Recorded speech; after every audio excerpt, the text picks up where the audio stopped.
ඇත්තෙන්ම මේ දරුවෝ වාසනාවන්තයි මේ වගේ වේදිකාවක් තියෙනවා මේ වගේ ටෙක්නික් ටික. දැන් මම මේ ෆීල්ඩ් එකට එන කාලේ අපිට තිබුණේ පවුඩර් එක විතරයි.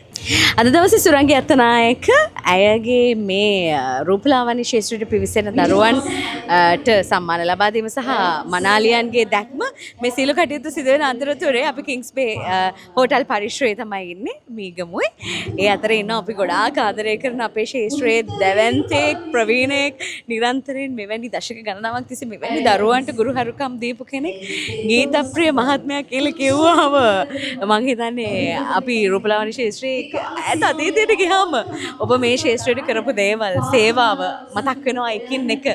අද මෙහෙම ආපස්සට හැරිලා බලනකොට මේ මම හිතන්නේ මේ පරම්පරා ගානක් පිටිපස්සේ මේ අයව දැන් 46ක් මම ඒ කියන්නේ අපි ඉපදිලත් නැහැ ඔය ශාස්ත්‍රයට එනකොට ඔබට මේ දරුවෝ මේ විදිහට මේ රූපලාවන්‍ය ශාස්ත්‍රය තෝරගෙන ඉස්සරහට එනවා දැක්කම ඔබ කොහොමත් බොහොම ආදරයෙන් පිරිසට ගුරුහරුකම් දෙන කෙනෙක් දැක්කම මොකද හිතුනේ?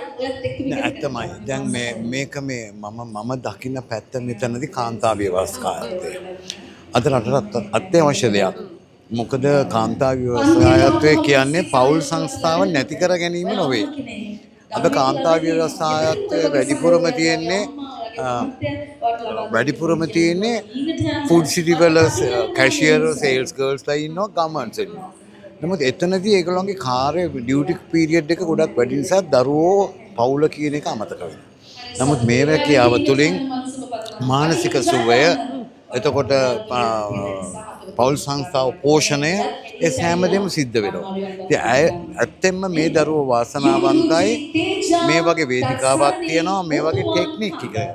දැන් මම මේ ෆීල්ඩ් එකට එන කාලේ අපිට තිබුණේ පවුඩර් එක විතරයි. එතකොට ලිප්ස්ටික් වලින් තමයි අපි අයි ෂැඩෝස් තිබ්බේ බ්ලෂර් කළේ. එතකොට වැස්ලින් කියලා ක්‍රීම් එකක් තිබ්බා.